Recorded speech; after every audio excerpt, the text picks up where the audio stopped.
when we were in MCGI, kinakanta namin to sa choir. Oo, naalala ko pa. I was in lokal ng Bagong Bayan, Taguig. I was a choir for 1 year kasi. Yung first year ko, choir ako. Choir member. Tenor. Nandun si Miguel Lumalang. Yung binabanggit ni Badong. Ayun. Si Oliver pangalan. Oliver Miguel Lumalang. Kausap ko siya. Mabait siya. Very accommodating as a choir. Tuturuan ka niya.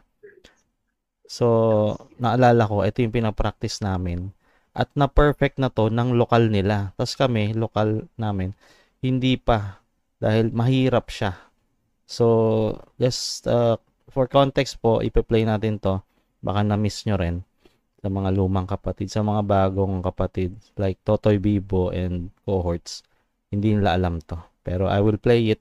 So, this is an official MCGI music. Kinakanta to sa stage. Hindi naman original. Ewan ko, meron din yatang baka kinopya lang din nila sa iba. But I'm sure na kinakanta natin to sa MCGI kasi we were singing it. At alam ko pa ang tenor nito, kabisado ko pa. One of my favorite songs. Sige, pakinggan natin.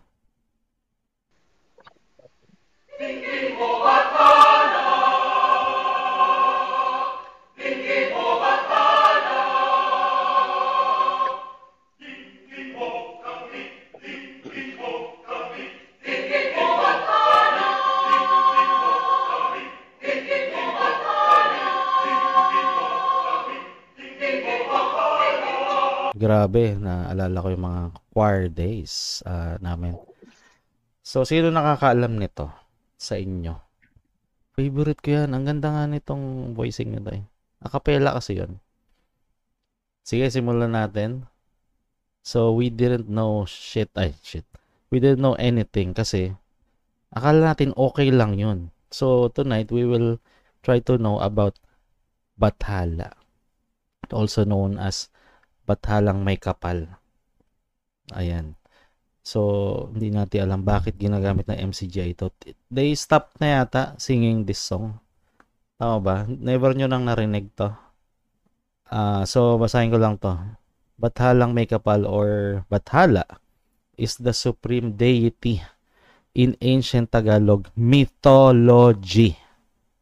He was believed to be a creator of the universe, the earth, and all living things. Bathala was the central figure in the pre-colonial Tagalog pantheon, similar to how Zeus functioned in Greek mythology or Odin in Norse mythology.